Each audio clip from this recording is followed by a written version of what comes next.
Bismillahirrahmanirrahim. Assalamualaikum warahmatullahi wabarakatuh. Apa kabar anak-anakku? Baiklah ya. Kalian mudah-mudahan pertemuan hari ini kalian dalam kondisi sehat walafiat. Baiklah, pada pertemuan hari ini kita akan mulai dengan materi jagat raya dan tata surya. Sebelumnya saya akan memperkenalkan diri. Saya bernama Batin Wardah, mengajar geografi dan saya berasal dari SMA 1 Lewiliang, Kabupaten Bogor. Tujuan pembelajaran pada materi ini, yang pertama, mendeskripsikan proses terjadinya bumi, menjelaskan sejarah perkembangan bumi, mendeskripsikan karakteristik perlapisan bumi, menganalisis teori tektonik lempeng dan kaitannya dengan persebaran gunung api dan gempa bumi. Baiklah, pada pertemuan ini akan kita bahas dulu tentang apa itu jagat raya. Jagat raya adalah alam semesta yang sangat luas yang mencakup berjuta-juta benda angkasa.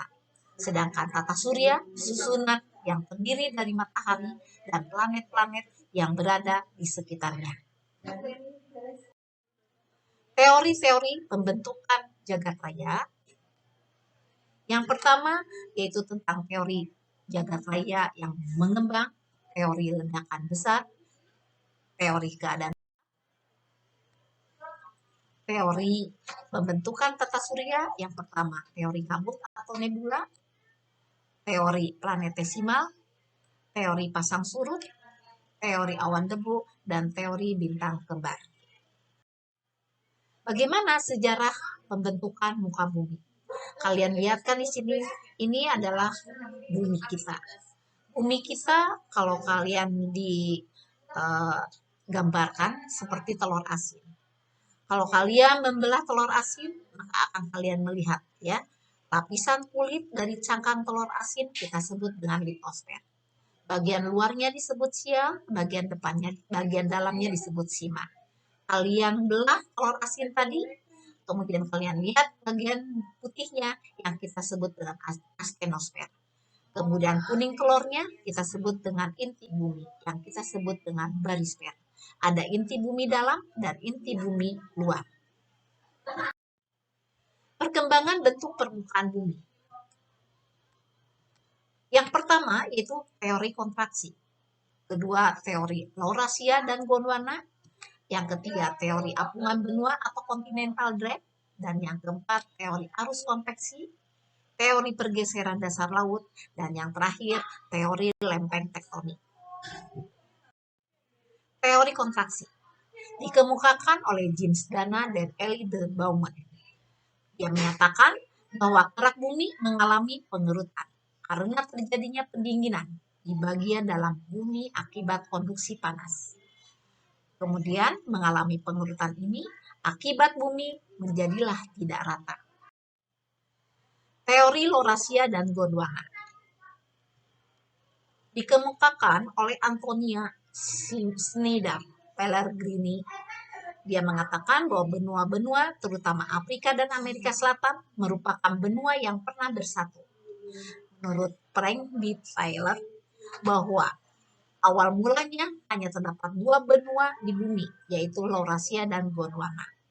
Kedua benua tersebut bergerak secara perlahan ke arah ekuator, sehingga terpecah-pecah dan membentuk benua yang tampak sekarang. Amerika Selatan, Afrika, dan Australia dahulunya menyatu, yang kita sebut dengan Gondwana. Teori benua mengapung atau continental drift dikemukakan oleh Albert Wagner 1912.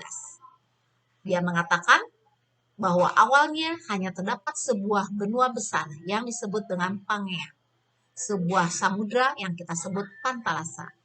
Benua tersebut bergeser secara perlahan ke arah ekuator dan barat mencapai posisi seperti sekarang.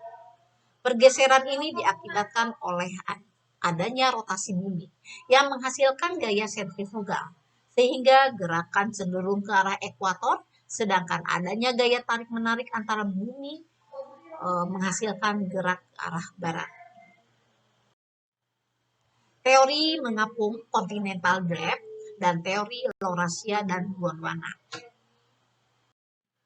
Teori pergeseran dasar samudra.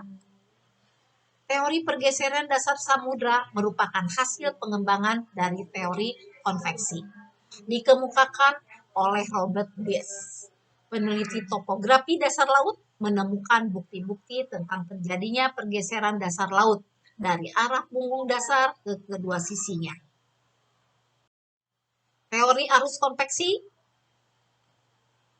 dikemukakan oleh tokoh yang bernama Holmes 1923. Dia menyatakan adanya aliran konveksi ke arah vertikal di dalam lapisan astenosfer yang agak kental.